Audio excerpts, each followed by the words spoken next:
Thank you for spending a little time with us. And remember, you can tune in every morning at WJULradio.com at 8 a.m. Eastern. And please subscribe to our YouTube channel and like us on Facebook, The Morning Dish. All righty, folks, we're back with you, and we have got music legend here with us from the Cyrkle. Y'all know the red rubber ball, and we have got Don Dannemann here with us this morning. How are you, sir? I am good. Nice to talk to you, Stephen. Man, I guarantee it, this is rock and roll history, man. I mean, the Cyrkles, y'all started out, you actually played with, open for the Beatles for years, and still going at it strong. I want to know a little bit about the start, though. I mean, the Cyrkles and all that kind of, before we get too far into that. Well, the very beginning, actually, started at Lafayette College in 1961. Right. And we were freshmen, and I actually went to Lafayette thinking that, I am now a college man, and I better learn jazz because that's probably what's going on. And I was really very happy Lafayette was a big fraternity school, and during party weekends, they would all hire rock bands. And although freshmen could not participate in any fraternity activities, we used to walk around campus and hear rock and roll music coming out of all these fraternity houses. And I was happy as a clam to hear that was still the case. Oh, yeah. But what happened was there was a freshman mixer. They invited, I think, one of the local girls' schools, and there was a band playing at the mixer. Mm-hmm. And during the break, in one of their breaks, a couple of guys picked up instruments and started playing. And I was with a new friend of mine, of course, we're all new freshmen, mm-hmm. and he knew I played guitar. I had a guitar and an amp. And he said, Don, you should go play with them, So we lugged my amp down the stairs with the guitar, and I walked over to them. I asked, could I play? And they said, yeah, sure, join in. And we played. It was just fairly short during the break of the regular band. And we played current rock songs and recent rock songs of the day. So, for instance, we did Everly Brothers and Buddy Holly. And I actually could play the lead to the Ventures' Walk, Don't Run. And it just worked. It worked really well. The guys who were in that quickly put together band was bandmate Tommy Dawes. Wow. Earl Pickens, who was sort of half in and half out of the Cyrkle once we became the Cyrkle, because he was in medical school, and an original rondelle drummer, because we were the Rondells at Lafayette College, Jim Maiella, who was replaced in our junior year by Marty Freed, who is in fact the Cyrkle drummer. Right. And so that was the beginning of the band, and they all said, "Oh, wow, let's form a band." And as much as I loved it, I actually didn't want to become officially part of a band because I had my high school girlfriend who was still back home in Eastchester, mm-hmm. Eastchester High School. Right. And I wanted to be with her on party weekends and, not be playing in a band. But just for the fun of it, I did practice with them. We said, well, let's just practice and see what happens. And call it lucky and sad at the same time. At Christmas, by Christmas vacation, she had found a new boyfriend. Oh, broke your heart. We broke up. Now I was heartbroken. Right. Nevertheless, when I got back after Christmas vacation, when we got back, I told the guys, "Hey, if you want to, I can be officially part of the band, and if you want to get jobs, get them. I'm good to go." And it was drummer Jim Maiella who actually got us our first job. Funnily enough, not at Lafayette, but at Lehigh, which is our neighboring school down the road. And the first fraternity party that we played was at Lehigh University in the winter would have been 62, right. 1962. Wow. And that started our fraternity career. And we became the band to get on campus if you wanted to have a really good party. We learned all the Beach Boys songs and Beatles. We were really into that kind of stuff, the harmony and right. Well, that was all a the big nuances. Thing. Yeah, a big thing back in that day, definitely. Oh yeah, mm-hmm. Yeah. So we were, we loved that stuff, and we really took pride in kind of nailing the sounds. Right.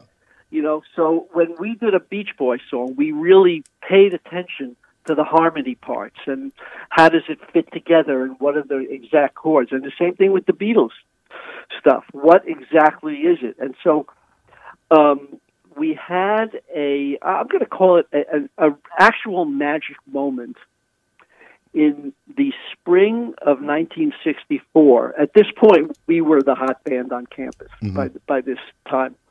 So this is spring of 1964. At the interfraternity ball, like twice a year, spring and fall, they have an interfraternity ball, and it's in the gym of the school. And they would hire, at that time, they would hire a big band that played standard kind of stuff, and they would also have a rock band. Right. And they would alternate, big band, rock band, big band, rock band. So for this particular year, they hired us as the rock band. And at this point, we were really into Beatles stuff, and this is when the Beatles had really been taking off. It was, like I say, the spring of 1964. Yeah, they were rolling. So, and we bought Beatle hair wigs. We bought Beatle wigs, and we announced to everybody, hey, we're going to do a Beatles show. Right. And we did it, and to this day, I still hear from fellow Lafayette alumni that they still remember that moment. It was one of those magic moments that everything just worked. Mm-hmm. Everybody went crazy. It was, we loved doing it. They loved hearing it. It was really great. And so now the big band that was there was Warren Covington with the Tommy Dorsey Orchestra. Oh, wow. So, yeah. I mean, honestly. Now, Warren Covington was really impressed with this Beatles show that we did. And he asked us, he had an idea. He said, I wonder if you guys could be a part of my big band and step out and do rock stuff. And so we thought, well, we could give it a try. So he invited us to play with him at the Steel Pier in Atlantic City during spring break, which was coming up. And so we played with him, we played with the band, and we played, and then we stepped out and did some of our rock stuff. And we realized that his music wasn't the kind of stuff that we were good at. So it didn't quite work for us to be a part of his band. Right. So, we just said, well, it was a good try, and, we parted cordially. But meanwhile, so here it was spring break in Atlantic City, and we thought, hey, why don't we see if we can get a summer job while we're here? Let's go around to bars and places and see if we can get a summer job. Right. So this was myself, Tommy Dawes, bandmate Tommy Dawes, bass and guitar, drummer Marty Freed, and our keyboard, Earl Pickens. He had an intern for his medical school career, and so he was out for this particular time period. So as a trio, we got a job at the Alibi, which was a bar on South Carolina Avenue, just off the boardwalk in Atlantic City. Mm-hmm. And we played there for the whole summer, the three of us.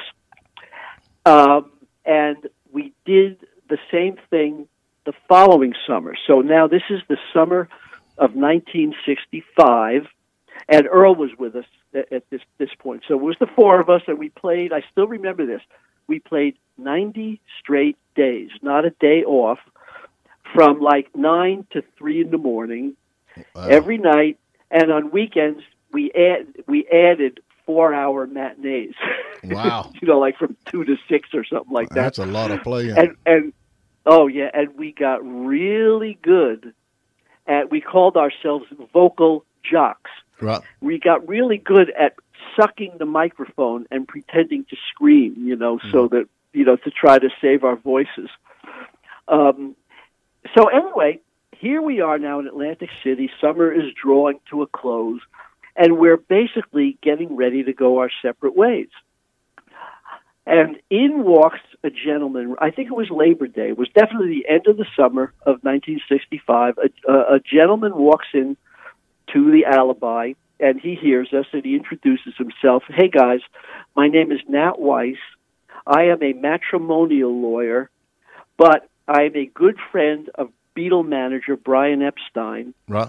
And we are going to start a management company here in New York, and I think you guys are really good. So maybe, somewhere after the summer, give me a call. So that was the beginning of the Beatles connection. Wow. Yeah. So now, do you want me to just keep going, or do do you have any if you have any specific questions, feel free to stop me and interrupt. But I can do a monologue if you want. No doubt. Now when you got connected with the Beatles, how long was it before you started opening? Because you actually toured with the Beatles, right? Yeah. Well, we basically were on the 1966 tour. Right. That's where that. It's not like we toured with them every place they went all the time, but we were on the entire 1966 tour, and the way it happened was there's a couple of magic moments that allowed this to happen. Right. So, all right. So the first thing is, of course, Nat Weiss finding us. Mm-hmm. The next thing that happens is, so I am now graduated from Lafayette, and I was now working for my dad. He had a small sheet metal manufacturing company, living in Eastchester, working in the Bronx. That's where the factory was, and basically waiting to get into the Coast Guard Reserve. And once again, Tommy, Marty, and I, they were still at Lafayette.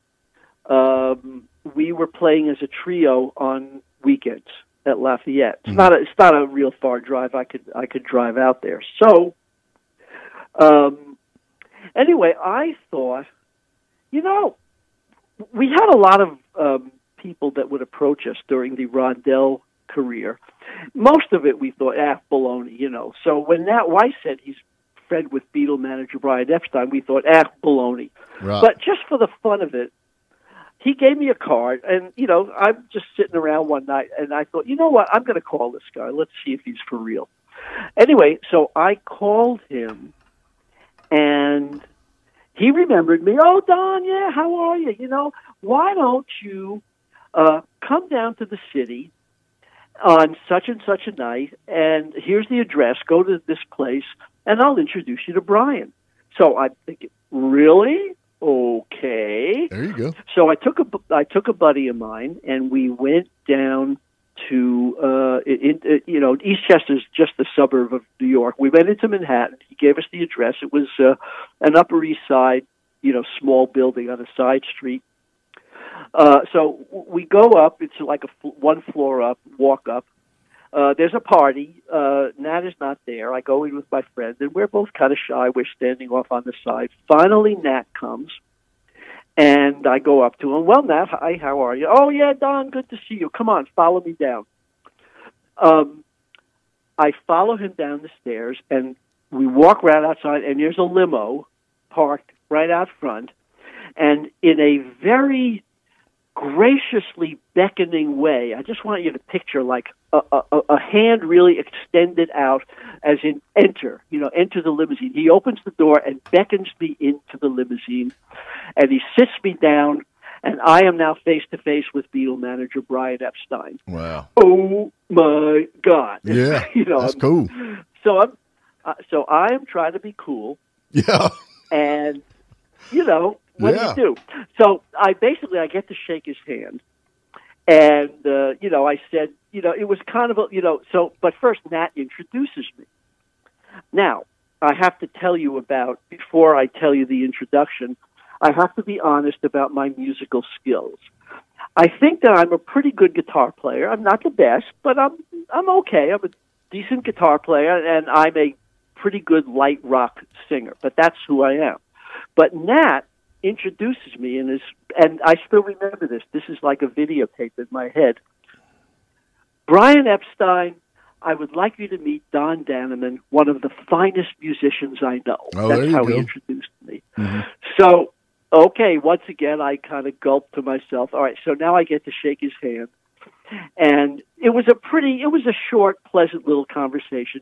Brian, we love the Beatles. It's so great to meet you, and it would be great if we can get something going. And Brian, who was a total gentleman from that moment till later on when we were able to interact with him, when they officially, when he and Nat officially became our managers, I'm going to imitate Brian as best I can, but, it is what it is. And Don, yes, Nat has spoken very highly of you, and, yes, perhaps we can make something happen, and it is indeed a pleasure to meet you. So, my poor English accent. That was great. Oh, thank you. Yeah, you did good. Anyway, so now, like I say, a couple of words back and forth. Nat, as wonderfully as he beckoned me in, he beckoned me out now. He opened the door. Well, Don, we have to go, see you around. Right. So the next thing I have in my head is I'm standing on the street looking at the limo, and there's a video camera. This is in my head, not actual. There's a video camera behind me, so you see me sort of in like silhouette. It's night, there are street lights. And the limo slowly pulls off into the night, fades out, and then fades to black. And that's my memory of it, of like the limo pulling away. And I'm like, oh my God. And my friend was behind me there. So, of course, I immediately call Tom and Marty and tell them about this. And this prompted us, wow, we actually have an opportunity to do something here. Right. We set up a kind of a makeshift recording studio in my basement in Eastchester, using our band amplifiers, microphones, and Tommy and I each had a tape recorder that we could sort of put together and kind of get a makeshift recording. And so we recorded several demos, which I was able to play for Nat. And the funny thing about playing these demos for Nat is, I forget the exact date, but I think it's November 11th of 1965. It was definitely November when I had the appointment to play these demos for Nat. And that was the night, if you remember the story, if you were there or not, when the entire East Coast had a blackout. Right. And we thought, oh God, the Russians are invading, whatever. So obviously, we rescheduled. So when I did finally get to play the demos for Nat, I brought my tape recorder, and this is before all the portable, easy, light stuff that we have nowadays. This was a big, fat Roberts tape recorder that I had a lug, and I had a pair of stereo headphones with me, which were comparatively new at the time. Mm-hmm. So I was trying to wire up, I started to wire up the tape recorder to Nat's stereo system. And I thought, you know what, Nat, why don't you just, put these stereo headphones on. You'll hear it better anyway, and I don't have to do the wiring. Nat had never heard stereo headphones before, as at that time most people didn't. So when I hit play and the first song came on, I saw Nat kind of, his eyes lit up, and he kind of looked up at the ceiling like, oh. So I knew we had him. So bottom line is that was a very successful presentation, and that then started, he got us a few jobs at clubs in the Village in New York. Right. And that got us, and of course now, the fact that we're now associated with Beatle manager Brian Epstein, we got noticed, and we got signed by Columbia, and a new young producer named John Simon, who was in fact our first producer. They signed us up, and we now had a recording contract. So we had a manager, right, as in Beatle manager Brian Epstein with partner Nat Weiss, and a Columbia record recording contract with producer John Simon. And we needed material. Now, we had some things we had written ourselves, but we were looking, for that hit record to record. Now, we also needed a name because we all agreed the Rondells sounds very 50-ish, and this is the 60s. We need a different name. So first, let's go with the name. So we were now in the early days of recording for Columbia in the studio, and Brian was in town, and he comes up to me, and he hands me his business card. "Oh, Don, take a look at this." He hands me a business card. I look at it. I see it says Brian Epstein on it, and, it's kind of a normal business card. "Oh, no, turn it over." I turn it over, and I see scribbled, Cyrkle. I'm sorry, Brian, what am I reading? I don't get it. "Oh, Don, that's the Cyrkle. That's your new name, and notice the funny spelling." And it was John that came up to it.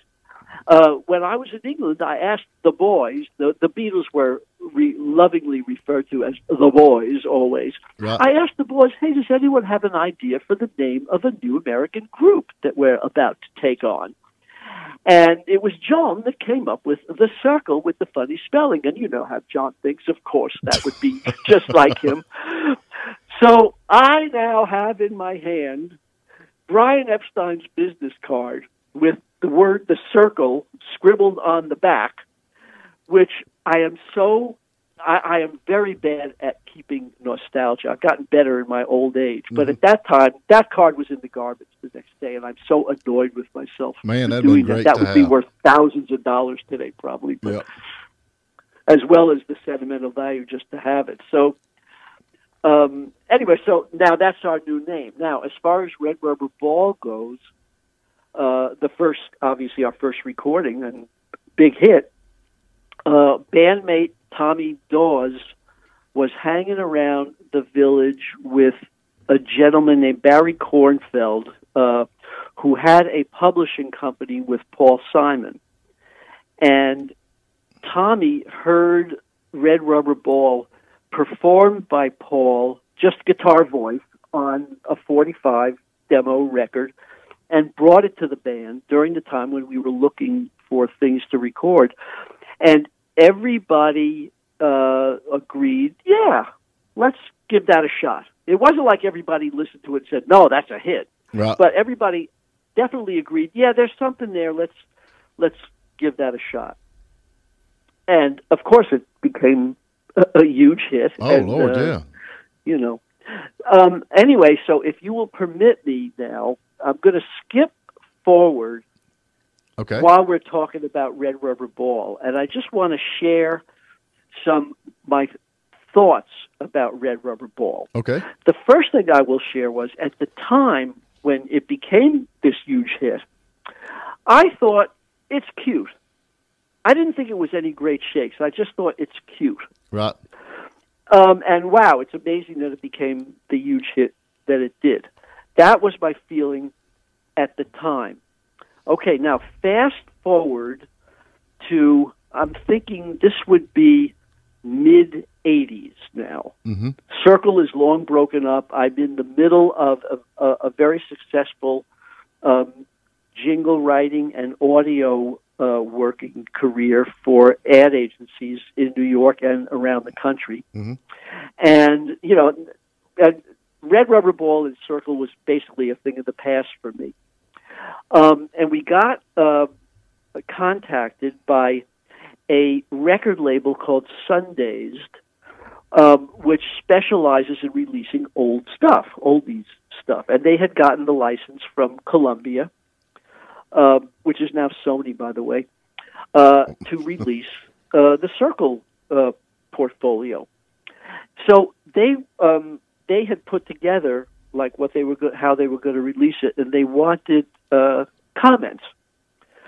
So they contacted me, and they sent me, a cassette. It was before CDs or MP3s or any of that stuff.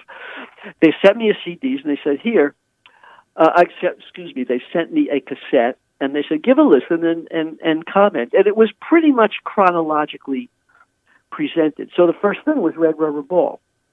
And I listened to it finally. It took me a while to get to listen to it. I was on a plane by myself. Not sure where I was going, but I had a reason to be on a plane by myself. And I thought, you know what? Let me listen to this stuff. And I pulled out my Walkman, Walkman. And the first, with headphones, and I put my head down, kind of listen, so I could really, pay attention and listen. I thought, well, let me really listen to this. Red Rubber Ball comes on. And I hadn't really listened to it in a long time and hadn't thought about it in a long time. And I was actually blown away by the quality of the arrangement, the sound of it, the song quality, and how it all worked out. Because if you think about it, those who know the song, and I assume if your listeners must know it. Oh yeah. It comes, the intro, it has the organ, and then there's the lead guitar, and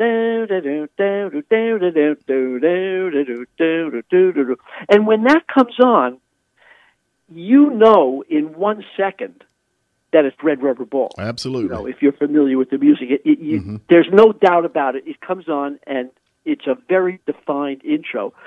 And then you hear my voice. I started out, I should have known you bid me farewell.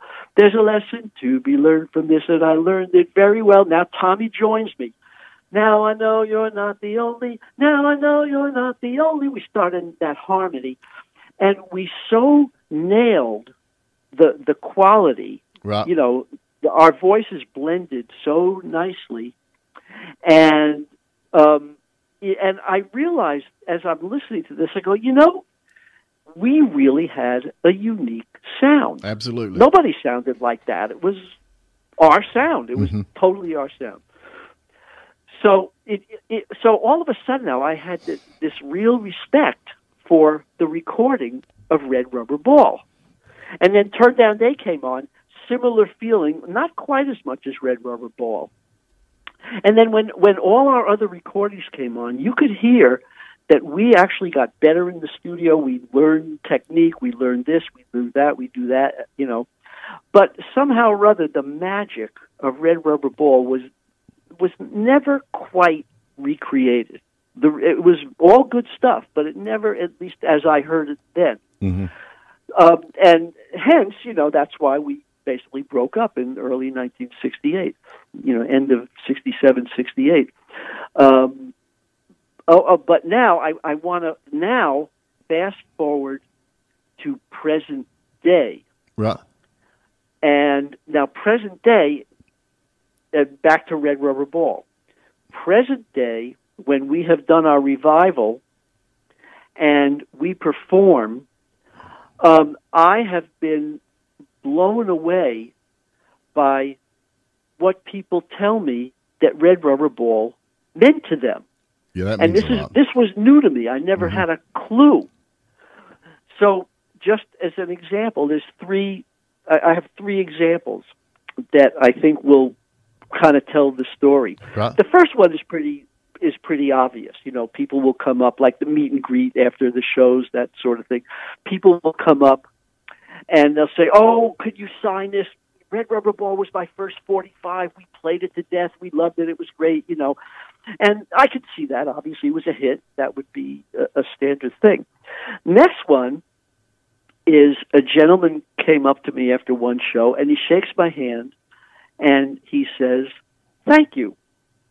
You're welcome. Why are you thanking me? He said, "I just want you to know that Red Rubber Ball got me through a really nasty divorce. I would wake up in the morning and that thing would come on the air, and the morning sun is shining like a red rubber ball. I think it's going to be all right. Yeah, the worst is over now." And he said it was just so uplifting. It just brought my spirits up. So, wow. Okay. So that was that. The next one, and the most poignant for me, is, and this has happened more than once. You know, right. The first time it happened, it blew me away. But this has happened, several times at shows. A gentleman comes up and he says, "I just want to tell you, I'm a Vietnam vet, and we had a little portable tape recorder in Nam, and Red Rubber, I can't tell you how many battles Red Rubber Ball got us through." Wow. On this little portable tape recorder. And we both teared up and hugged. And I was just so moved. And so what I have realized is, through the various segments of my own life and what had gone on in it and where Red Rubber Ball fit in and what I learned about it at the various times, is that I had the honor to sing a song that thousands and thousands of people were affected by. And now that we're doing this revival, I get to meet some of them and talk about it. And it's just mind-blowing to me to do that. Well, that makes you feel good, though. I mean, honestly, to know that meant that much. Yeah, Let really me ask you another question. Now, your girlfriend broke Sure. up with you at the start of all this. And then you started the Cyrkles, and then you got to tour with the Beatles some. And so, how did that help your girlfriend deal? I'm sorry. Say the question. Did again? you have any trouble with girlfriends after you started cruising with the Beatles? Oh no problem. I mean, met girls here and there. Yeah, I bet. But no, there was never a problem with girlfriends. There you go. I bet.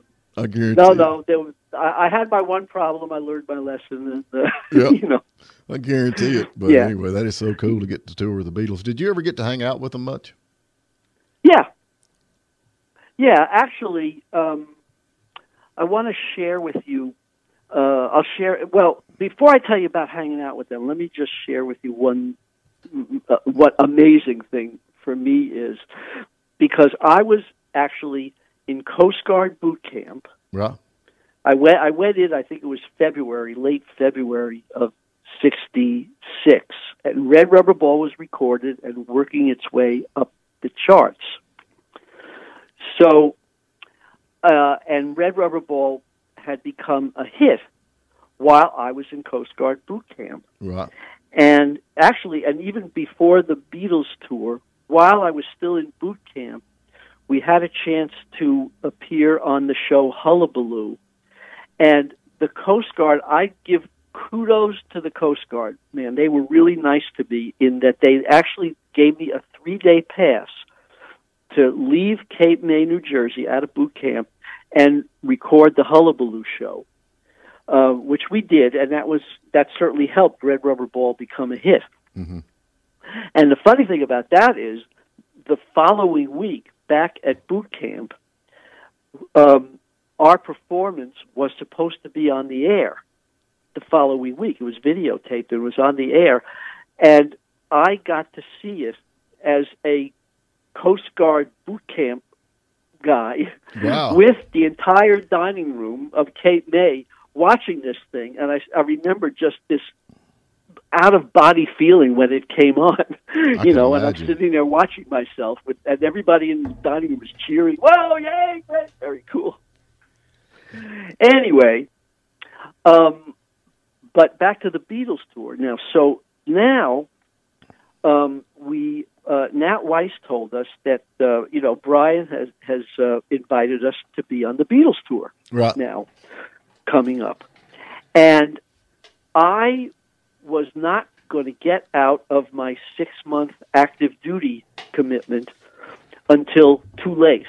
Right. So I was actually going to miss the Beatles tour. They were trying to figure out to replace me. How were we going to do this? And I give the example of, you've all heard of Andy Warhol's 15 Minutes of Fame. Yeah. That's something that people about. Everybody has their 15 minutes. When you're in that 15 minutes, if you want to really take it to the nth degree, it's like we were in that 15 minutes, and when you're in that 15 minutes, everything works out. In this case, the United States government, realizing that Don Dannemann was in the 15 minutes of Andy Warhol's 15 minutes, the United States government decided, we got to get Don out and get him on the Beatles tour. Ha ha. And they actually changed the active duty reserve requirement from 6 to 5 months. Wow, that's cool. Out of the blue. Right. And that got me out in time to do the whole Beatles tour. That is awesome. Yep. So that was just an amazing thing. And then just to share a little bit of, what that was like. The first meeting we had with anybody was, so here we are now. We're on the plane from New York to Chicago, and everybody the whole tour is on the plane. The Beatles were in the back behind a wall that they had built, and it was a regular commercial airliner. So we're sitting towards the front, and I'm sitting with Nat and bandmate Tommy. Three across on that side of the row, and we keep looking back. Are they going to come out? Are we going to beat anybody? What's going to happen? And well into the flight, the door opens, and I talk about this in our show. Actually, I kind of do this. The door opens, and there's Paul. Right. And it's like, oh my God, there's Paul.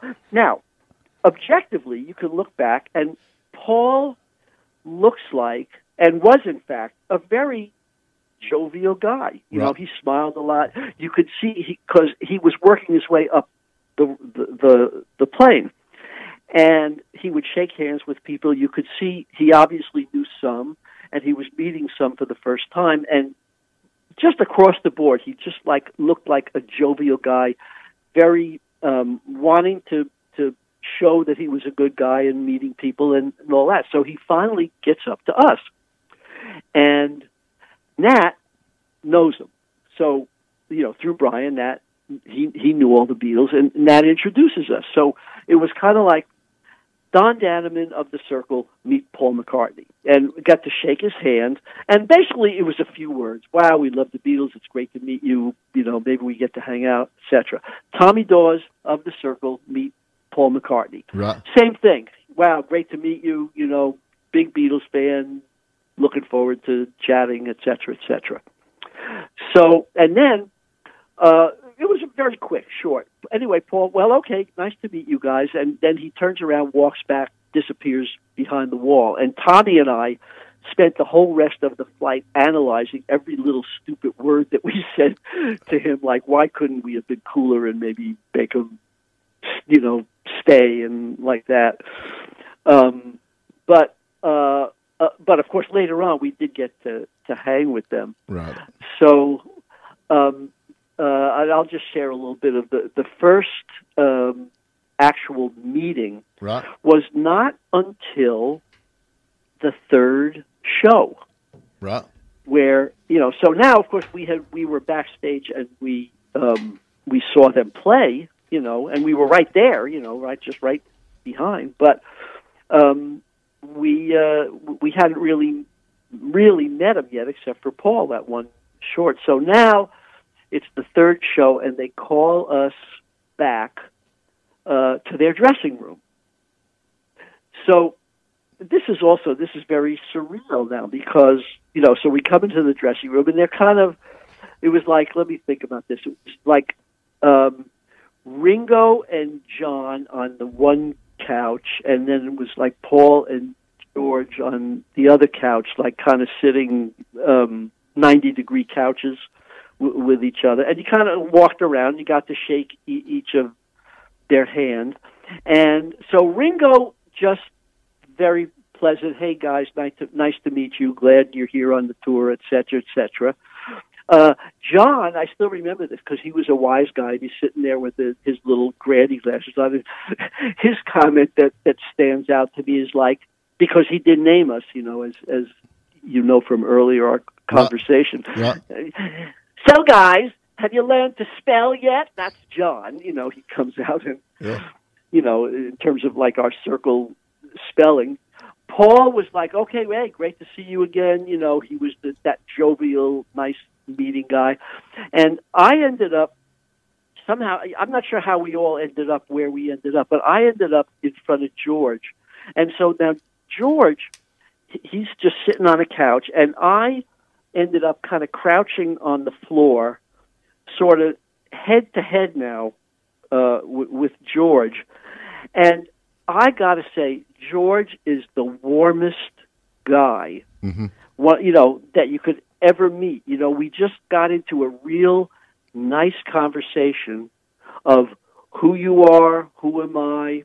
He was still very amazed at the amazing success that they had. He says, it's not that long ago we were just this band in Liverpool, and here we are. Wow. Amazing, and it's really cool that you guys are doing what you're doing, and where you're from. And we did a little bit of the back and forth, where you from, and then we had to go. Right. They called us, says, all right, guys, you guys have to get ready to go on stage, and so that was the first meeting. Wow. That had to be so cool. Oh, it was, yeah. It was absolutely was really cool. We're about to get wrapped up here. Let me ask you another question before we get going. Now, you got a lot of stuff to cover, but now you're back to playing again, right? Yes, we are. Yeah. So now, basically, what happened here is I was basically retired. I had my commercial career. Right. I was retired. I was living in let's see, was I still in Pennsylvania? No, I was in Delaware. I live in Delaware now. I got a call from our keyboard player who replaced Earl Pickens in the fall of 1966, Mike Loskamp, very good singer, piano player.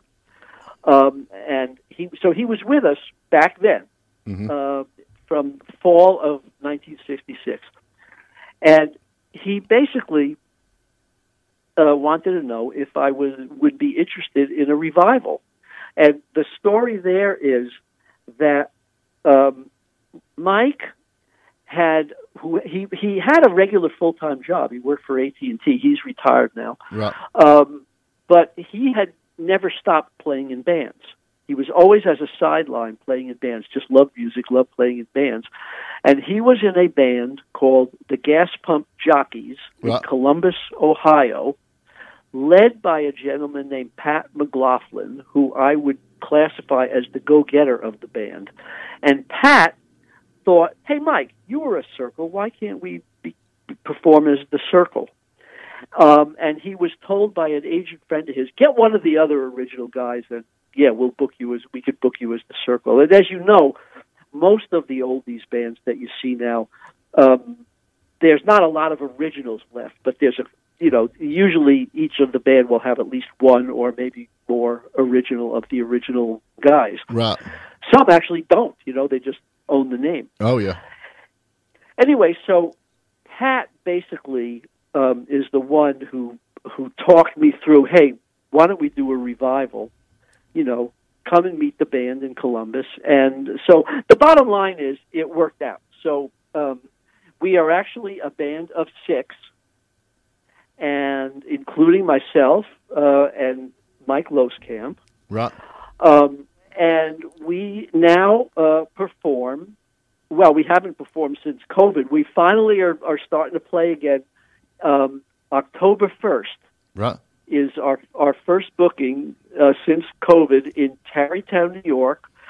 October 2nd is Roslyn Heights, right. Long Island. Mm-hmm. October 3rd is Lakewood, New Jersey. And then scattered throughout the fall and into the winter, into next year. So we are starting to play again, and it is a thrill to do that. Oh, there's nothing like it. Nothing like it. I guarantee it. Yep. Yeah. I will, indulge me for one more minute here. I am now 78 years old, and at my age, and I'm in pretty good health. At my age, to actually get up on stage and sing and play and bop around on stage is just a gas. I can imagine. To be able to do it. Yep, yeah. I can imagine. And you're at a point in your life where you can really enjoy it, no doubt. So these people now that's out there that's listening, how can they follow you? Where can they get with your social media and this, that, and other that you've got? Well, I have kind of stayed away from social media personally, right. But Sandy McLaughlin, who is Pat McLaughlin's wife, does the Cyrkle Facebook page. And really, that's anything cool. That's anything that's going on will show up on the Cyrkle Facebook page, and plus there's the Cyrkle.com. Okay. As far as an official website goes. So yeah, absolutely. They can see what's going on, and there's comments that go on in and out all the time. So yeah. Well, I'm excited. I encourage to go online and check it out. Well, man, I sure do appreciate you spending some time with us this morning down here in Georgia, and a big fan of yours and the history. And I've got to get you back because you've got a lot more stories that we didn't touch, but we just got a very limited amount of time. But man, I guarantee you it has been great. Well, Stephen, it was great to talk to you. And I love doing it, because, like I say, it's a thrill to still be able to do it and to be able to share. It's really great. So it was lovely to meet you and to talk, and obviously we'll stay in touch. Absolutely. When you get down this way, I'll get to meet you face to face. Yeah. I hope we get to Georgia soon. There you go. Thank you, Don. Appreciate it. All right. Take care, Stephen. Right. Bye. Well, look here. Guess who's number one in the Nielsen ratings again? 97.7